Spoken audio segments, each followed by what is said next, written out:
Everyone. Hi, everybody, and welcome to today's Kabbalat Shabbat on Zoom. We're going to start with a Devar Torah, which Morris will give us this evening. So, 1806. Over to you, Morris. Thank you very much. It's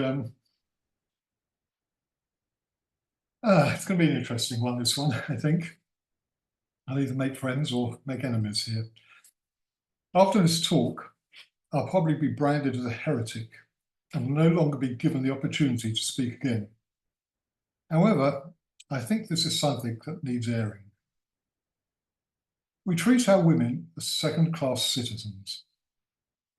Every Friday night, we sing or chant 22 lines of Proverbs 31, starting from line 10 to line 10. These 22 lines, which are in the form of an acrostic, are better known as the Eshet Chayil prayer. The first two sections of which praise the Lord. A woman of valor who can find. Her worth is far beyond rubies. Her husband's heart trusts her and lacks no treasure. Of the following 20 lines, one interpretation of it seems to be that it's more of a job description than anything else, with faint praise at the end. It describes how hard the woman works, whilst the man goes and sits at the city gates with his mates. Other interpretations are, of course, available. When a man is called up for an aliyah, he's called up by his Hebrew name and his father's name, ignoring the mother, further relegating our women into the background. Yet these days, our Jewish heritage is via our mothers. In a recent article in the JC, the father of a forthcoming bat mitzvah girl has challenged the United Synagogue to encourage greater religious participation of women by allowing them to be called up to the reading of the Torah. He asked the London Beth Din to consider a way to give women an aliyah on Shabbat. But the Beth Din flatly rejected the idea as contrary to accepted Jewish law, or should that be custom, stating although some early rabbinic authorities did permit women to be called to the Torah, the prevailing practice in Orthodox communities has long been for them not to be, for two main reasons. The London Beth Din spokesman said, "Can a woman be called up to the Torah?" The answer is no. This is accepted halakhic practice within Orthodoxy, in accordance with the Shulchan Aruch, Code of Jewish Law, and all leading Pesikim.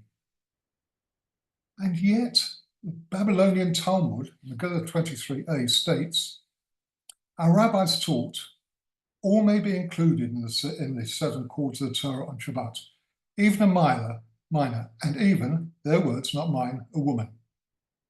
This is echoed in the Shulchan Aruch, Orach Hayim 2823, and the Tosafot, Megillah 3, where it goes further and states, all are called up, and it seems that in the case, if she was called up, she shall not step down, for according to law, she is part of the quorum of seven. The more complicated reason given is that the seven call-ups of the Torah on the Shabbat are regarded as mandatory.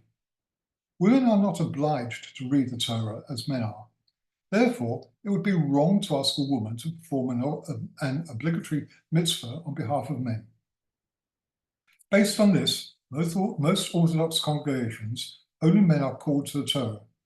The reason is interpreted in a number of ways, including it would be a slight to the community because it would appear to others that the men of the community are not well educated enough to read from the Torah, because it was assumed that a community would not have a woman read from the Torah if there was a man who could do so. Or it imposes unnecessary bother on the community, and that disturbs the seriousness and propriety of the synagogue voice. Or, in the time of the Talmud and Shulchan Aruch, women were widely considered second-class members of society, so no change there then.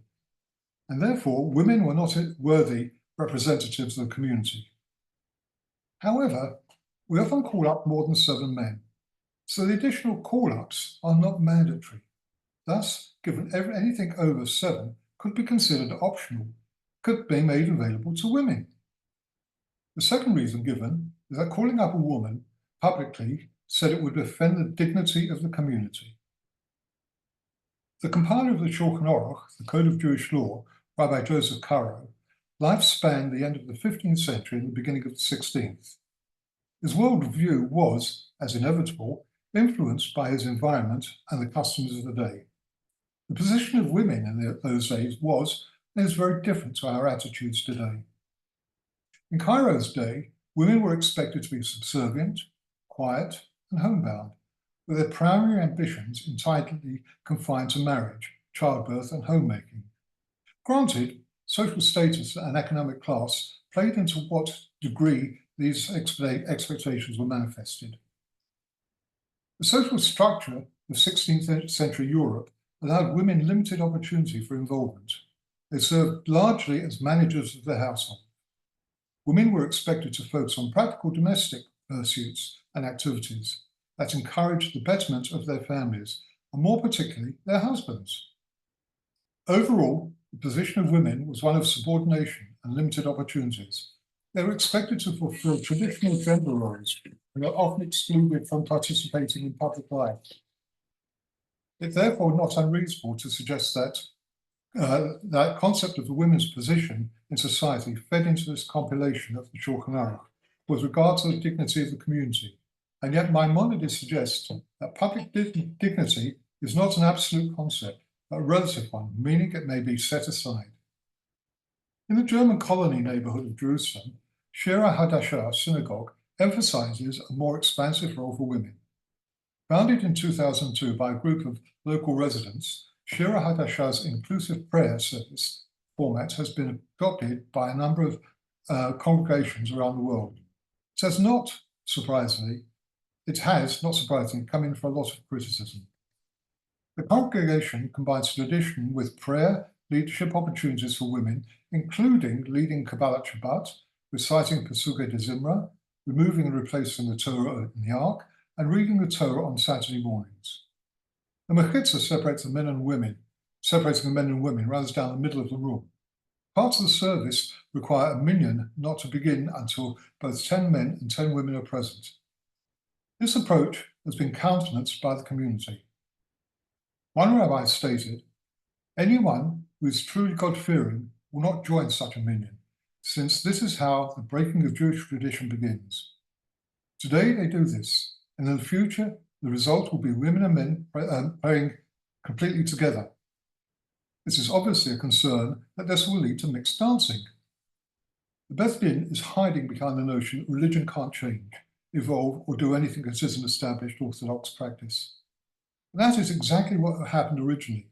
These changes became what we now call established Orthodox practice. Customs have to start somewhere. As for the dignity objection, what is dignified for a community is determined by the community and will change as the community changes.